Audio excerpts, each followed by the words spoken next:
പത്തരമാറ്റിൻ്റെ പുതിയൊരു എപ്പിസോഡിൻ്റെ റിവ്യൂ ആണ് പറയാൻ പോകുന്നത്.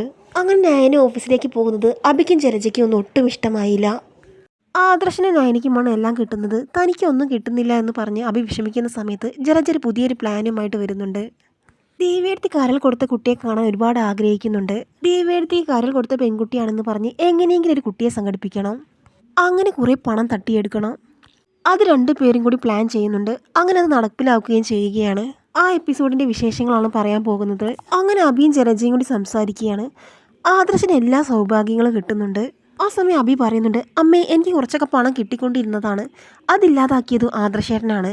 ആ സമയം ജലജ പറയുന്നുണ്ട്, അതിനെല്ലാം നമുക്ക് പകരം വീട്ടാൻ മോനെ, ആ പെൺകുട്ടിയെ വെച്ച് അവൻ്റെ അമ്മയുടെ കയ്യിൽ നിന്ന് ഒരുപാട് പണം നമുക്ക് അടിച്ചു മാറ്റണം എന്നൊക്കെ ജലജയും പറയുന്നുണ്ട്. ആരും പറഞ്ഞിട്ടില്ല ദേവേട്ടനോട് കരൽ കൊടുത്തത് ആരാണെന്ന്. ആദർശനും ജയേട്ടനും അറിയാമെങ്കിലും അവരാരും പുറത്ത് പറഞ്ഞിട്ടുമില്ല. ഇത്രയും ദിവസം അവർ അക്കാര്യം പറയാത്തത് കൊണ്ട് തന്നെ ദേവേടത്തിയോട് ഇനി അവർ പറയുമെന്ന് തോന്നുന്നില്ല. അതുകൊണ്ട് നമുക്ക് ദേവേടത്തി എന്തായാലും പറ്റിക്കണം, ആരും ഒരിക്കലും അറിയാൻ പോകുന്നില്ല. മോൻ ആദ്യം ഏതെങ്കിലും ഒരു പെൺകുട്ടിയെ കണ്ടെത്ത്, അതിന് മോന് പ്രയാസമൊന്നും ഉണ്ടാകില്ലല്ലോ, എന്നിട്ട് അവളെ കൊണ്ട് നമുക്ക് പറയിപ്പിക്കാം അവളാണ് കരൽ തന്നതെന്ന്. അതുകൊണ്ട് ഏട്ടത്തി അവൾക്ക് കൊടുക്കാൻ വെച്ചിരുന്ന 50 ലക്ഷം രൂപയുടെ ചെക്കും വേറെയും പല കാര്യങ്ങളും അവൾക്ക് വേണ്ടി ഏട്ടത്തി ചെയ്യും. ആ ഭാഗ്യമെല്ലാം നമുക്കായിരിക്കും പിന്നീട് കിട്ടാൻ പോകുന്നത്. അങ്ങനെ അവളെ വെച്ച് ഏട്ടത്തിയുടെ കയ്യിലുള്ള സ്വത്തുക്കളെല്ലാം നമുക്ക് അടിച്ചു മാറ്റാം, അവൾക്കൊരു വീതം കൊടുത്ത് ഒഴിവാക്കുകയും ചെയ്യാം. എൻ്റെ കയ്യിൽ കുറച്ച് പണം വരാനുള്ള വഴിയാണ് ഞാൻ പറഞ്ഞു തരുന്നത് എന്നൊക്കെ ജലജ പറയുമ്പോൾ അഭി പറയുന്നുണ്ട്, പ്ലാനൊക്കെ കൊള്ളാം അമ്മേ, പക്ഷെ ഇത് പിടിക്കപ്പെടാനുള്ള സാധ്യതയുമില്ലേ? എങ്ങനെ പിടിക്കപ്പെടാനാ? ഒരിക്കലും ഇത് പിടിക്കപ്പെടില്ല. ഇതിലും വലിയ ചതിയൊക്കെ നമ്മൾ ചെയ്തതല്ലേ, ഇതുവരെ പിടിക്കപ്പെട്ടോ? അതുകൊണ്ട് നീ ഒന്നും കൊണ്ട് ടെൻഷൻ അടിക്കേണ്ട, നീ വേഗം ഒരു പെൺകുട്ടിയെ കണ്ടെത്ത്, നമ്മുടെ കൂടെ നാടകം കളിക്കാമെങ്കിൽ കുറച്ച് പണം അവൾക്കും തരാമെന്ന് പറ. അപ്പോൾ അഭി പറയുകയാണ്, അങ്ങനെ ഒരു പെൺകുട്ടിയെ കണ്ടെത്താൻ ബുദ്ധിമുട്ടൊന്നുമില്ല, എൻ്റെ കയ്യിൽ തന്നെ ഒരുപാട് പെൺകുട്ടികളുണ്ട്, അവരോട് ആരെങ്കിലും ഇക്കാര്യം പറഞ്ഞാൽ അവരങ്ങ് സമ്മതിക്കും. പക്ഷെ അവൾമാർക്ക് പണം കൊടുക്കേണ്ടി വരും അമ്മേ. അതൊന്നും കുഴപ്പമില്ല അഭി, നീ അങ്ങ് സമ്മതിക്ക്, കുറച്ച് പണം എന്തായാലും നമുക്ക് അവൾക്ക് കൊടുക്കാം, എന്തായാലും ലക്ഷങ്ങളല്ലേ നമ്മുടെ കയ്യിൽ വരാൻ പോകുന്നത്. അങ്ങനെ അഭിയും ജലജയും കാര്യങ്ങളെല്ലാം പ്ലാൻ ചെയ്യുകയാണ്. അങ്ങനെ അഭി ചെന്നിട്ട് തൻ്റെ ഫ്രണ്ടിനെ വിളിക്കുന്നുണ്ട്. എന്നിട്ട് പറയുകയാണ് അവളോട്, എടി ഞാനൊരു കാര്യം പറയട്ടെ. എന്താടാ, എന്താ വെച്ചാൽ പറ, നിന്നെ കണ്ടിട്ട് ഒരുപാട് നാളായല്ലോ, നീ ട്രീറ്റ് ചെയ്തിട്ട് പോയതല്ലേ, പിന്നെ നിന്നെക്കുറിച്ച് ഒരു വിവരവുമില്ലല്ലോ. അത് കേട്ട് അഭി പറയുകയാണ്, എടി കുറച്ച് പ്രശ്നങ്ങളൊക്കെ ഉണ്ടായിരുന്നു, ആകെ മൊത്തം ബുദ്ധിമുട്ടായിരുന്നു, കമ്പനിയിൽ ചില പ്രശ്നങ്ങളൊക്കെ ഉണ്ടായിരുന്നു, പിന്നെ കയ്യിൽ പണവും ഉണ്ടായിരുന്നില്ല കറങ്ങി നടക്കാൻ, അതുകൊണ്ട് ഞാൻ കുറച്ചൊന്ന് ഒതുങ്ങിയതാണ് എന്നൊക്കെ പറയുകയാണ് അഭി. അതുകൊണ്ട് തന്നെയാണോ നീ ഒതുങ്ങിയത്? നിന്റെ ഭാര്യ നിന്നെ കെട്ടിയിട്ടോടാ എന്ന് ചോദിക്കുകയാണ്. അതിനവൾ ഒന്നും കൂടി ജനിക്കണം എന്നെ കെട്ടിയിടാൻ.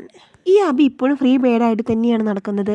അനു, ഞാൻ നിന്നെ വിളിച്ചത് ഒരു കാര്യം പറയാൻ വേണ്ടിയിട്ടാണ്, എനിക്ക് നിന്നെ അർജൻറ്റായിട്ടൊന്ന് കാണണം, ഒരു പ്രധാനപ്പെട്ട കാര്യം പറയാനുണ്ട്. എന്താടാ കാര്യം? എന്തായാലും പറ. ഒരു നാടകം കളിക്കാനാണ്, അതിൻ്റെ പാർട്ടായിട്ട് നീയും വേണം. നാടകം കളിയോ? കയ്യിൽ വല്ലതും തടയുന്ന കേസാണോ? എടി, തടയുന്ന കേസ് തന്നെയാണ്, ലക്ഷങ്ങൾ തടയുന്ന കേസ്. എന്താടാ, എന്താണ് ഞാൻ ചെയ്യേണ്ടത്? അതൊക്കെ ഞാൻ വിശദമായിട്ട് തന്നെ പറയാം. ഞാനും അമ്മയും കൂടി ഒരു പ്ലാൻ ചെയ്തിട്ടുണ്ട്. എൻ്റെ അമ്മായിക്ക് ഇപ്പോൾ അടുത്തൊരു സർജറി കഴിഞ്ഞു, ലിവർ അങ്ങ് ട്രാൻസ്പ്ലാന്റ് ചെയ്തതാണ്. പക്ഷേ ആ ലിവർ കൊടുത്തത് ആരാണെന്ന് അമ്മായിക്ക് അറിയില്ല. അതുകൊണ്ട് ആ പെൺകുട്ടിയായിട്ട് നീ അഭിനയിക്കണം. അത് കേട്ട് അനു പറയുകയാണ്, നീ എന്താണ് പറയുന്നത്? ആ പെൺകുട്ടിയായിട്ട് ഞാനെങ്ങനെ അഭിനയിക്കാനാണ്? ഇതെന്തായാലും പിടിക്കപ്പെടും, അവർക്ക് ചിലർക്കെങ്കിലും അറിയാമായിരിക്കില്ലേ ആ ലിവർ കൊടുത്ത കുട്ടിയെക്കുറിച്ച്. ഇനി എന്നെ കണ്ടാൽ ഒരു സർജറി കഴിഞ്ഞതായിട്ടൊക്കെ തോന്നുമോ? അപ്പോൾ അഭി പറയുകയാണ്, എടി നീ വിചാരിച്ചതുപോലെ ഒന്നല്ല കാര്യങ്ങൾ, ആ ലിവർ കൊടുത്ത പെൺകുട്ടിയെക്കുറിച്ച് അമ്മായിയോട് ഒരിക്കലും ആരും പറയാൻ പോകുന്നില്ല, അതുകൊണ്ട് തന്നെ ഇതൊരിക്കലും പിടിക്കപ്പെടുകയുമില്ല. എന്തായാലും കാര്യം നടന്നു കഴിഞ്ഞാൽ നിനക്ക് കിട്ടാൻ പോകുന്നത് ലക്ഷങ്ങളാണ്. അമ്മായി ആ കരൽ കൊടുത്ത പെൺകുട്ടിക്ക് വേണ്ടിയിട്ട് എന്തൊക്കെയാണ് കരുതി വെച്ചതെന്ന് അറിയുമോ? ആ പെൺകുട്ടിക്ക് വേണ്ടി അമ്മായി എന്ത് കൊടുക്കാനും തയ്യാറാണ്. അമ്മയുടെ സ്വത്തുക്കൾ മുഴുവൻ ആ പെൺകുട്ടിക്ക് വേണ്ടി കരുതി വെച്ചതാണ്. അമ്മായി എന്തായാലും കരൽ തന്ന പെൺകുട്ടിയെ തിരഞ്ഞു നടക്കുകയാണ്, ആ പെൺകുട്ടിക്ക് വേണ്ടി മാത്രം കാത്തിരിക്കുകയാണ് അമ്മായി. അതുകൊണ്ട് നീയാണെന്ന് പറഞ്ഞാൽ ഒരിക്കലും പ്രശ്നമുണ്ടാകാൻ പോകുന്നില്ല, അമ്മായി വിശ്വസിച്ചോളൂ. എന്തായാലും നമ്മുടെ പ്ലാനെല്ലാം നടന്നു കഴിഞ്ഞാൽ കിട്ടിയതിൻ്റെ ഒരു വീതം നിനക്ക് തരും, ബാക്കി ഞങ്ങൾ അങ്ങ് മുക്കൂ. ഓ, ഇതായിരുന്നു നിന്റെ പ്ലാൻ? നീ വിളിച്ചപ്പോഴേ എനിക്കറിയാം എന്തെങ്കിലും ക്യാഷ് തടയുന്ന പ്ലാനായിട്ട് നീ വരൂ എന്ന്. എന്തായാലും കൊള്ളാം, ഞാൻ അഭിനയിച്ച് തകർക്കാം. ഇപ്പോഴാ എങ്ങനെയാ എന്ന് നീ അങ്ങ് പറഞ്ഞാൽ മതി. അങ്ങനെ ജലജയും അഭിയും തീരുമാനിക്കുകയാണ്, ദേവ്യാനിയെ ഈ വിവരം അറിയിക്കാം. ആ കുട്ടിയുടെ എല്ലാ ഡീറ്റെയിൽസും ഏട്ടത്തിയോട് പറഞ്ഞു കൊടുത്തിട്ട് ഏട്ടത്തിയുടെ വിശ്വാസം നേടിയതിന് ശേഷം നമുക്ക് അവളെ ഏട്ടത്തിയെ കാണിക്കാം. അങ്ങനെ ദേവ്യാനിയോട് പറയുകയാണ് ജലജ, ഏട്ടത്തി എനിക്കൊരു കാര്യം പറയാനുണ്ട് ഏട്ടത്തിയോട്. എന്താ ജലജെ, എന്ത് കാര്യമാണ് നിനക്ക് പറയാനുള്ളത്? അത് ഞാൻ ഇപ്പോൾ ഓഫീസിൽ പോകുന്നത് കൊണ്ട് അവൾക്ക് ഇത്തിരി അഹങ്കാരം കൂടി, അത് അങ്ങനെ പറഞ്ഞാൽ ഏട്ടത്തിക്ക് വല്ലതും തോന്നുമോ? അത് കേട്ട് ദേവ്യാനി പറയുന്നുണ്ട്, അതെന്താ ജലജെ അങ്ങനെ ഒരു ചോദ്യം? അവൾക്ക് അല്ലെങ്കിൽ ഇത്തിരി അഹങ്കാരം കൂടുതലാണെന്ന് ഞാൻ എപ്പോഴും പറയാറുള്ളതല്ലേ. അല്ല, നീ എന്താ ഇപ്പോൾ അങ്ങനെ ചോദിച്ചത്? ഒന്നുമില്ല, അവൾക്ക് ഇത്തിരി അഹങ്കാരമാണെന്ന് എനിക്ക് തോന്നി, അതുകൊണ്ട് ഞാനങ്ങ് പറഞ്ഞതാണ് ഏട്ടത്തി. ഏട്ടത്തി, എനിക്ക് ഏട്ടത്തിയുടെ ഒരു പ്രധാനപ്പെട്ട കാര്യം പറയാനുണ്ട്. എന്താ ജലജെ, എന്താണ് കാര്യം? അതെ ഏട്ടത്തി, ഏട്ടത്തിക്ക് കരൾ തന്ന പെൺകുട്ടിയെ ഏട്ടത്തി കുറേ ആയിട്ട് അന്വേഷിക്കുകയല്ലേ. ആ പെൺകുട്ടിയെക്കുറിച്ച് ആരും ഏട്ടത്തിയോട് പറഞ്ഞു തരുന്നുമില്ല. ഏട്ടത്തി ആ പെൺകുട്ടിയെ കാണാൻ ഒരുപാട് ആഗ്രഹിക്കുന്നുണ്ടെന്ന കാര്യം എനിക്കറിയാം. പക്ഷെ ആ കാര്യം ഇവിടെ ആരെങ്കിലും ഏട്ടത്തിയോട് പറഞ്ഞു തരുന്നുണ്ടോ? എനിക്കൊക്കെ അറിയുമായിരിക്കും, അവളൊന്നും പറഞ്ഞു തരുന്നില്ലല്ലോ.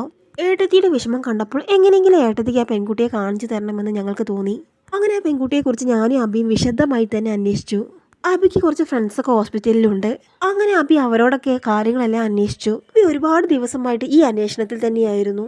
അങ്ങനെ എന്തായാലും അവസാനം ആ പെൺകുട്ടിയെ കണ്ടെത്തിയിട്ടുണ്ട് ഏട്ടത്തി. എന്നാലും ഏട്ടത്തി, എന്തായിരിക്കും ആദർശം ചേട്ടനൊന്നും കരൾ തന്ന പെൺകുട്ടിയെക്കുറിച്ച് ഏട്ടത്തിയോട് പറയാത്തത്? അപ്പോൾ ദേവ്യാനി ചോദിക്കുകയാണ്. ആഹാ, പെൺകുട്ടിയെ കണ്ടെത്തിയോ ജലജെ? എവിടെയാണ് ആ പെൺകുട്ടി? ജലജയുടെ സംസാരം കേട്ട് ദേവ്യാനിയാണെങ്കിൽ ഒന്നും അറിയാത്തതുപോലെ അഭിനയിക്കുകയാണ്. തട്ടിപ്പാണെന്ന് ദേവ്യാനിക്ക് അപ്പോൾ തന്നെ മനസ്സിലാകുന്നുണ്ട്. എന്നിട്ട് ദേവ്യാനി അത്ഭുതം ഭാവിച്ചുകൊണ്ട് ചോദിക്കുകയാണ്. എന്നിട്ട് ആ പെൺകുട്ടി എവിടെ ജലജെ? ഏട്ടത്തി, ആ പെൺകുട്ടി ഇവിടെ അടുത്ത് തന്നെയുണ്ട്. അവളുടെ വീട് സുരക്ഷിതയായി ഇരിക്കുന്നുണ്ട്. ഏട്ടത്തിക്ക് എപ്പോൾ കാണണമെന്ന് പറഞ്ഞാൽ മതി. അബിയെ ഞാനും ഏട്ടത്തിയെ കൊണ്ടുപോയി കാണിക്കാം. ഏട്ടത്തിക്ക് എനിക്ക് സമ്മാനം കൊടുക്കണമെന്ന് പറഞ്ഞതല്ലേ, അത് എടുത്തോ, നമുക്ക് കൊണ്ടുപോയി കൊടുക്കാം. അതുകൊണ്ട് ഏട്ടത്തി ഇനി ആ പെൺകുട്ടിയെ ഓർത്ത് വിഷമിക്കേണ്ട. എന്തുകൊണ്ടായിരിക്കും ഏട്ടത്തിയോട് ആദർശം ചേട്ടനൊന്നും ഇക്കാര്യം പറയാത്തത്? ഏട്ടത്തിയുടെ മനസ്സിലെ സങ്കടം അവർക്കൊന്നും അറിയില്ല. എന്തായാലും ഞങ്ങൾ കണ്ടുപിടിച്ചല്ലോ. ആ കുട്ടിയോട് അബി സംസാരിച്ചപ്പോൾ അവൾ പറഞ്ഞത് ഒരിക്കലും അവളാണ് കരൽ കൊടുത്തതെന്ന കാര്യം ഏട്ടത്തി അറിയരുതെന്ന് ആദർശം ചേട്ടനും അവളോട് പറഞ്ഞു എന്ന്. ഏട്ടത്തി, പിന്നെ ഒരു കാര്യം, ഞാൻ അബി ആ പെൺകുട്ടിയെ കണ്ടുപിടിച്ച കാര്യവും ഏട്ടത്തി അവൾക്ക് പണം കൊടുത്ത കാര്യമൊന്നും ഒരിക്കലും ആദർശം ചേട്ടനെ അറിയരുത്. പറഞ്ഞു കഴിഞ്ഞാൽ ആദർശം ഞങ്ങളുടെ തലയെടുക്കാൻ വരും. അല്ലെങ്കിലും ആദർശന് അബിയെ ഒട്ടും കണ്ടുകൂടാ. അതുകൊണ്ട് ഇക്കാര്യം കൂടി ആദർശം അറിഞ്ഞാൽ എൻ്റെ മോനെ അവൻ എന്തായാലും പുറത്താക്കും എന്നൊക്കെ പറയുന്നുണ്ട് ജലജ. ജലജെ, ഞാൻ ഇക്കാര്യം ആരോടും പറയുന്നില്ല. എനിക്ക് ആ കുട്ടിയെ കാണണം. നമുക്ക് ഇന്ന് തന്നെ പോകാം. എവിടെയാണ് ആ കുട്ടി എന്നൊക്കെ ചോദിക്കുന്നുണ്ട് ദേവിയായി. ഏട്ടത്തി, ആ കുട്ടിക്ക് എന്തൊക്കെയോ ചെക്കോ കാര്യങ്ങളോ എടുത്തു വെച്ചിട്ടില്ലേ, അതെല്ലാം എടുക്കണം. എന്തായാലും ഇക്കാര്യം ആദർശം അറിയാതെ ഏട്ടത്തി നോക്കണം. ബാക്കിയല്ലേ ഞങ്ങൾ നോക്കിക്കോളാം എന്നൊക്കെ പറയുന്നുണ്ട് ജലജ. അങ്ങനെ ജലജയും അബിയും ദേവ്യാനിയും കൂടി പോകുന്നുണ്ട് ആ കുട്ടിയെ കാണാൻ വേണ്ടി.